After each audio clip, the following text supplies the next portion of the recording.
తేనెటీగల నుంచి తప్పించుకోవడం ఎలా? అనుకోకుండా మీరు తేనెటీగలకు కోపం తెప్పించారని ఊహించుకోండి.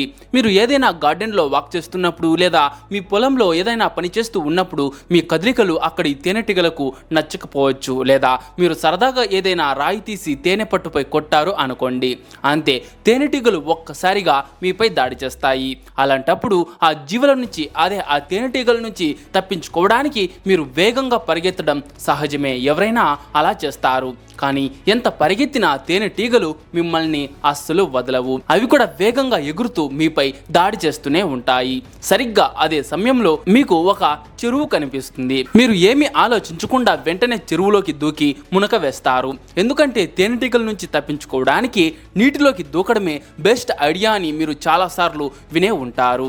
ఒక క్షణం కూడా ఆలోచించకుండా చెరువులోకి దూకి కళ్ళు మూసుకుని శ్వాసను బిగపట్టుకుని మునిగిపోతారు.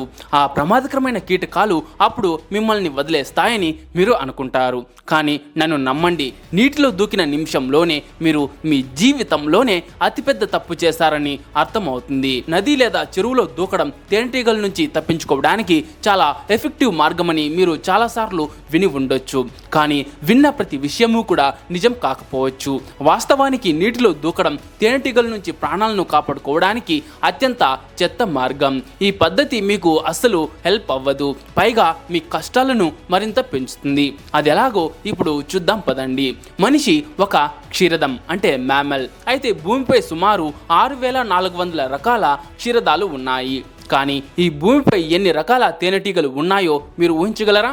దీని గురించి ఖచ్చితంగా చెప్పలేము. కానీ సైంటిఫిక్ ఎస్టిమేషన్స్ ప్రకారం ప్రపంచవ్యాప్తంగా దాదాపు 20,000 రకాల తేనెటీగలు ఉండవచ్చు. అదృష్టవశాత్తు ఈ తేనెటీగల్లో అన్ని రకాలు మనుషులను ఇంకా ఇతర జీవులను కాటు వేయవు. ఒకవేళ కాటు వేసినా వాటి కాటు అంత డేంజరస్ కాదు. ఈ 20,000 జాతుల్లో పెద్ద తేనె పట్టులు కట్టేవి కేవలం 5 మాత్రమే. ఈ 5 జాతుల్లోనూ 4 జాతులు మన ఇండియాలో కూడా ఉన్నాయి. ఈ పెద్ద తేనె పట్టులను కట్టే తేనెటీగలు మాత్రమే మనుషులకు ప్రాణాంతకమైన కాటు వేస్తాయి. అయితే కొన్ని తేనెటీగలు తేనె పట్టును కట్టకపోయినా కాటు వేయగలవు. కానీ అవి అంత దూకుడుగా ఉండవు.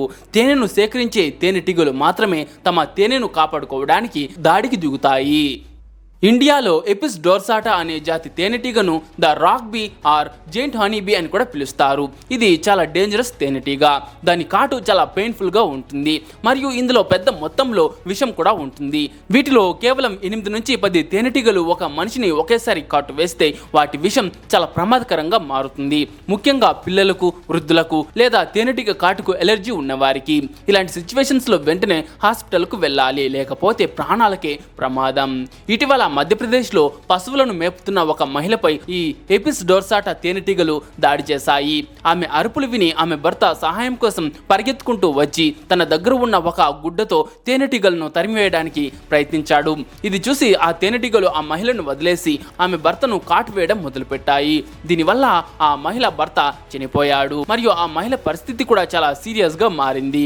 అయితే ఒక ముఖ్యమైన విషయం ఏంటంటే, ఒకవేళ తేనెటీగ మీ గొంతులో శ్వాసనాళం దగ్గర కాటు వేసినా లేదా మీరు పొరపాటున ఒక తేనెటీగను మింగినా మీరు వెంటనే డాక్టర్ను సంప్రదించాలి.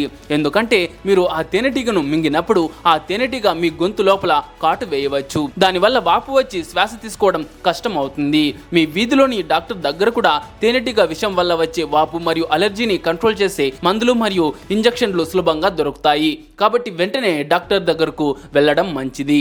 అదే విధంగా ఆడు దోమలు మాత్రమే మనుషుల రక్తాన్ని పీల్చినట్టు ఆడ తేనెటీగలు మాత్రమే మనుషులను కాటు వేస్తాయి. తేనెటీగల్లో కేవలం కుట్టేవి స్త్రీలు మాత్రమే.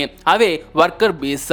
మగ తేనెటీగలను డ్రోన్స్ అంటారు. అవి కుట్టవు. వాటికి స్టింగర్ అంటే కుట్టే భాగం ఉండదు. ఆడ తేనెటీగలు, అదే క్వీన్ బీ ఇంకా వర్కర్స్ మాత్రమే కుట్టగలవు. అది కూడా తమ గూడు లేదా తమను తాము రక్షించుకోవడానికి మాత్రమే. పాపం మన మగ తేనెటీగలు ఎప్పుడు ప్రశాంత స్వభావం కలవి. మగ తేనెటీగలు, అదే డ్రోన్స్, వీటి ప్రధాన పని రాణి తేనెటీగతో సంపర్కం చేయటం మాత్రమే. వీటి ఏకైక లక్ష్యం లక్ష్యం కాలనీలో కొత్త తేనెటీగలను ఉత్పత్తి చేయడానికి రాణితో జతకట్టడం. అయితే వీటి పని చాలా సులభంగా ఉంది. అయితే ఆడ తేనెటీగలు మనుషులపై దాడి చేసినప్పుడు వాటి ప్రతి కాటు నుంచి ఫెరోమోన్ అనే ఒక కెమికల్ రిలీజ్ అవుతుంది. ఈ ఫెరోమోన్ వాసనను ఇతర తేనెటీగలు పసిగట్టి అదే వ్యక్తిపై ఒకదాని తర్వాత మరొకటి దాడి చేస్తూనే ఉంటాయి. అంటే ఒక తేనెటీగ ఒక వ్యక్తిని కాటు వేస్తే మరో తేనెటీగ కూడా అదే వ్యక్తిపై దాడి చేసే అవకాశం చాలా ఎక్కువగా ఉంటుంది. కాబట్టి తేనెటీగ కాటు వేయగానే మీరు వెంటనే అక్కడి నుంచి పరిగెత్తడం స్టార్ట్ చేయాలి. మీరు ఏదైనా గోడ వెనక లేదా చెట్టు చాటున దాక్కోవాలని అనుకుంటే అది అసలు సాధ్యం కాదు, అసలు మంచిదే కాదు. ఈ దాడి చేసే తేనెటీగలు ఆ ఫెరోమోన్ వాసనను చాలా దూరం నుంచే పసిగట్టగలవు. ఒకవేళ మీ ముందు ఏదైనా గది లాంటిది ఉండి తేనెటీగలు లోపలికి రాలేనట్లయితే మీరు వెంటనే ఆ గదిలో తలదాచుకోవాలి. కానీ పరిగెడుతున్నప్పుడు మీకు ఏదైనా నీటి వనరు అంటే చెరువు లేదా సరస్సు లాంటిది కనిపిస్తే నీటిలో దాక్కోవాలని మీరు ఆలోచిస్తే పొరపాటున కూడా ఆ పని అస్సలు చేయవద్దు. అసలు నీటిలో దూకడం ఎందుకు తప్పు? దీనికి చాలా కారణాలే ఉన్నాయి. అదేంటో చెప్తా చూడండి. కదలికలు నెమ్మదిగా ఉంటాయి. ఏ మనిషి అయినా నీటి లోపల భూమిపై ఉన్నదానికంటే చాలా రెట్లు నెమ్మదిగా కదులుతారు. మనం ఈత కొట్టడంలో అంత ఎక్స్పర్ట్స్ కూడా కాదు. అయితే చాలా మందికి ఈత కూడా రాదేమో. అలానే నీటి మట్టం తక్కువగా ఉన్నా కూడా అది పరిగెత్తడానికి అడ్డుగా ఉంటుంది. నీటి లోపల మనం జారి పడిపోయే అవకాశాలు కూడా చాలా ఎక్కువగా ఉంటాయి. మీరు నీటిలో మునగగానే మీ చుట్టూ కూడా ఆ తేనెటీగలన్నీ చేరిపోతాయి. అలాగే వాసన పోదు. తేనెటీగలు కాటు వేసినప్పుడు రిలీజ్ అయ్యే ఫెరోమోన్ వాసన నీటిలో సులభంగా పోదు. అందుకే మిమ్మల్ని ఆ పాటికే ఏదైనా తేనెటీగ గనుక కాటు వేసి ఉంటే నీటి లోపల కూడా ఇతర తేనెటీగలను మిమ్మల్ని సులభంగా కనిపెడతాయి. నీటిలోనూ అవి బతుకుతాయి. తేనెటీగలు నీటికి అంతగా భయపడవు. వాటి రెక్కలు తడవనంత వరకు అవి నీటిపై సులభంగా తేలుతూ ఉండగలవు మరియు తిరిగి ఎగరగలవు. ఒకవేళ వాటి రెక్కలు తడిచినా అవి మనిషిని కాటు వేయగలవు. అంటే ఒక తేనెటీగ నీటిలో పడిపోతే దాని పని అయిపోయినట్లు కాదు. బదులుగా అది నీటిలో పడిన తర్వాత కూడా అంతకు ముందులాగానే డేంజరస్ గా ఉంటుంది. ముఖంపై దాడి. ఏ మనిషి అయినా నీటి లోపల కొద్దిసేపు మాత్రమే ఊపిరి బిగబెట్టుకుని ఉండగలరు. ఆ తర్వాత శ్వాస తీసుకోవడానికి మనం నీటి నుంచి బయటకు ముఖం పెట్టాలి. అది చాలా చెత్త విషయం కాబోతుంది. ఎందుకంటే భూమిపై తేనెటీగలు కాటు వేయడానికి మన శరీరం అంతా అందుబాటులో ఉండగా నీటిలో చూసుకుంటే అవి కేవలం మన ముఖం మరియు మెడపై మాత్రమే దాడి చేస్తాయి. అలాంటి సున్నితమైన ప్రదేశాల్లో తేనెటీగలు కాటు ఖచ్చితంగా మరింత ప్రమాదకరంగా ఉంటుంది. నీరు మీకు భూమిపై ఉన్న దానికంటే వేగంగా అలసటను కలిగిస్తుంది. నీటి నుంచి బయటకు వచ్చిన తర్వాత కూడా మీ బట్టలు తడిగా మరియు బరువుగా ఉంటాయి. దీనివల్ల భూమిపై కూడా మీ వేగం తగ్గిపోతుంది. ఒకవేళ నీరు ఎక్కువ లోతుగా ఉంటే ఇక అంతే. ఇక భూమిపై మీ లక్ష్యం కేవలం తేనెటీగల దాడి నుంచి తప్పించుకోవడమే కాగా లోతైన నీటిలో తేనెటీగల నుంచి తప్పించుకోవడంతో పాటు మునిగిపోకుండా మిమ్మల్ని మీరు కాపాడుకోవడానికి కూడా ప్రయత్నిస్తూ ఉండాలి. అంటే తేనెటీగల దాడి నుంచి మిమ్మల్ని రక్షించుకోవడానికి నీటిలోకి దిగడం అత్యంత చెత్త పని. సో ఈ పనిని ఎప్పుడు అసలు చేయకండి. అయితే తప్పించుకునే సరైన మార్గం ఏది? నీటి లోపలికి వెళ్ళడం ఒక్కటే తప్పు కాదు. తేనెటీగల నుంచి మనల్ని రక్షించుకునేటప్పుడు మనం చాలా తప్పులు చేయవచ్చు. ఉదాహరణకు వాటిపై తిరిగి దాడి చేయడం. తేనెటీగలు మీపై దాడి చేసినప్పుడు పొరపాటున కూడా మీరు వాటిపై తిరిగి దాడి చేయకండి. వాటితో పోరాడడానికి అస్సలు ప్రయత్నించవద్దు. ఏదైనా గుడ్డలాంటి దానితో వాటిని అస్సలు తరిమేయవద్దు. బదులుగా మీరు అక్కడి నుంచి పారిపోండి. నేను మీకు మొదట్లో మధ్యప్రదేశ్ సంఘటన గురించి చెప్పాను కదా. అందులో ఆ మహిళ భర్త గుడ్డతో వాటిని తరిమేయడానికి ప్రయత్నించాడు. అలా చేయడం వల్ల ఆ తేనెటీగలు ఆ మహిళను వదిలి ఆమె భర్తను టార్గెట్ చేశాయి. నిజానికి ఈ తేనెటీగలు కదిలే వస్తువులపై ఎక్కువగా దాడి చేస్తాయి. అలాంటప్పుడు మీరు మీ చేతులు ఇంకా బట్టలను ఎంత ఎక్కువగా కదిలిస్తే ఆ దాడి చేసే తేనెటీగల టార్గెట్ గా మీరు అంత ఎక్కువగా మారుతారు. మీ ముఖాన్ని దాచుకోవడానికి లేదా కప్పుకోవడానికి కూడా ప్రయత్నించవద్దు. ఎందుకంటే అలా చేయడం వల్ల మీ దృష్టికి అడ్డుపడుతుంది మరియు మీరు పారిపోవడానికి దారిని కనుక్కోవడంలో ఇబ్బంది పడతారు. మీరు తేనెటీగల దాడి నుంచి తప్పించుకోవాలి అనుకుంటే మీకు ఒక్కటే మార్గం. వీలైనంత వేగంగా ఆ ప్లేస్ నుంచి పారిపోవటం.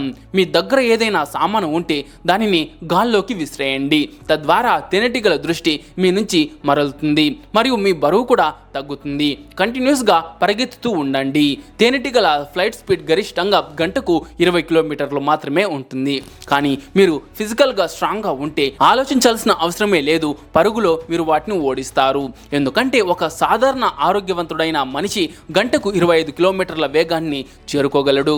అయితే తేనెటీగలు తమ శత్రువులను చాలా దూరం వరకు వెంటాడవు. వాటి గూడు నుంచి కేవలం 200 నుంచి 250 మీటర్ల దూరం వరకు మాత్రమే పరిమితం అవుతుంది.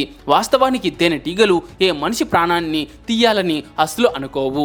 బదులుగా ఆ మనిషిని తమ గూడు నుంచి దూరంగా తరిమివేయాలని మాత్రమే అనుకుంటాయి. మీరు తమ గూడు నుంచి దూరంగా వచ్చారని వాటికి అనిపించగానే ఆ తేనెటీగలన్నీ వెనక్కి తిరిగి వెళ్ళిపోతాయి. అంటే మీరు ఒక స్ట్రైట్ లైన్ లో మీ పూర్తి శక్తిని ఉపయోగించి దాదాపు 300 మీటర్లకు పైగా పరిగెత్తితే మీరు తేనెటీగల దాడి నుంచి మిమ్మల్ని మీరు సేఫ్ గా ఉంచుకోగలరు.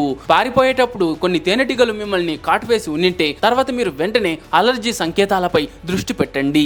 మీ శరీరం అంతా దురద మొదలైతే మరియు చర్మంపై చిన్న చిన్న గడ్డలు వస్తే అది ఆ తేనెటీగ విషం వల్ల వచ్చే అలర్జీకి సంకేతం. అలాంటప్పుడు వెంటనే డాక్టర్ దగ్గరకు వెళ్ళండి. కొన్ని సాధారణ మందులతో మీకు ట్రీట్మెంట్ జరుగుతుంది. సాధారణంగా ఎక్కువ మంది మనుషులు తేనెటీగ విషయానికి అలర్జీ కాదు, మరియు సాధారణంగా చాలా మంది మనుషులు డజన్ల తేనెటీగల కాటును కూడా తట్టుకోగలరు. ఏదైనా కాటన్ ను డీజిల్ లేదా కిరోసిన్ లో ముంచి కాటు వేసిన చోట రాస్తే నొప్పి నుంచి వెంటనే రిలీఫ్ దొరుకుతుంది. ఈ పద్ధతి వాపును కూడా తగ్గించడానికి సహాయం చేస్తుంది. అలాగే తేనె, ఊరగాయ, వెనిగర్ లేదా బేకింగ్ సోడా ఇంకా టూత్ పేస్ట్ రాసినా కూడా కాటు మరియు వాపు నుంచి రిలీఫ్ లభిస్తుంది. అన్నిటికంటే ముఖ్యమైనది తేనెటీగల దాడి సమయంలో మీరు వేగంగా పారిపోవడానికి ఎల్లప్పుడూ మిమ్మల్ని మీరు ఫిట్ గా మరియు ఆరోగ్యకరంగా ఉంచుకోండి. అలాంటప్పుడు మీరు వేగంగా పరిగెత్తి ఆ తేనెటీగల దాడి నుంచి మిమ్మల్ని మీరు కాపాడుకోవచ్చు. సో ఫ్రెండ్స్, చూసారు కదా ఈ వీడియో మీకు నచ్చిందా? నచ్చింటే ఒక లైక్ చేసి మీ ఫ్రెండ్స్ కు తప్పకుండా షేర్ చేయండి. అలా చేస్తే నాకు ముందు చేసే వీడియోస్ కి ఒక మోటివేషన్ లా ఉంటుంది. అయితే మిమ్మల్ని ఎప్పుడైనా తేనెటీగలు కుట్టాయో లేదో కామెంట్ చేసి చెప్పండి.